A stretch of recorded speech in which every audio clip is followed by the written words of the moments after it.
শাহ আত্মহত্যা করে নেই, সালমান শাহ খুন হয়েছে। আমার হাজবেন্ড এটা করাইছে আমার বাইরে দিয়ে। সামিরা দরজা খুলে দেয়, তারপরে ডন জাভেদ ওরা ঝাঁপিয়ে পড়ে সালমানের উপরে। সামিরা দরজা খুলে দেয়, তারপরে ডন জাভেদ ওরা ঝাঁপিয়ে পড়ে সালমানের উপরে। ওই জবানবন্দিতে রেজভি সালমান শাহ হত্যার দায় স্বীকার করে বলেন, আমরা সালমান শাহকে হত্যা করেছি।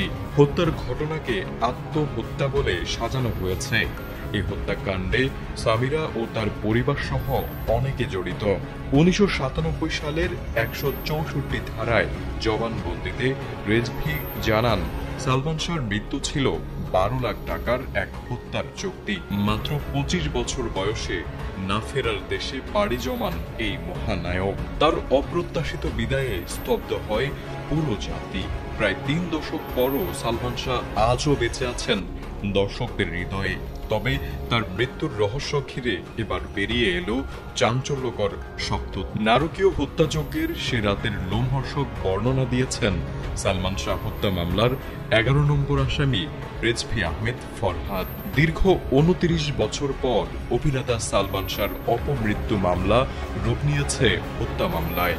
এরপরই নতুন করে আলোচনায় দীর্ঘ 28 বছর আগে 1997 সালের রেজভির দেওয়া একটি জবানবন্দি, যে চুক্তি করেছিলেন সালমান শাহর শাশুড়ি লতিফা হক লুসি।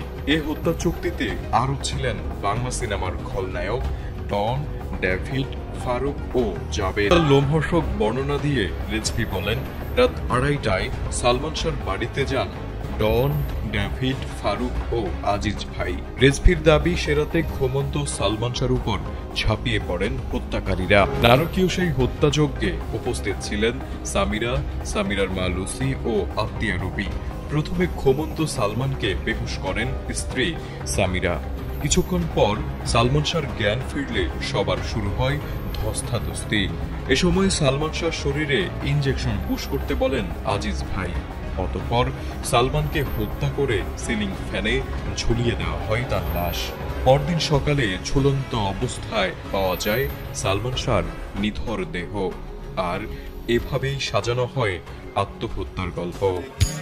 তুমি হৃদয়ে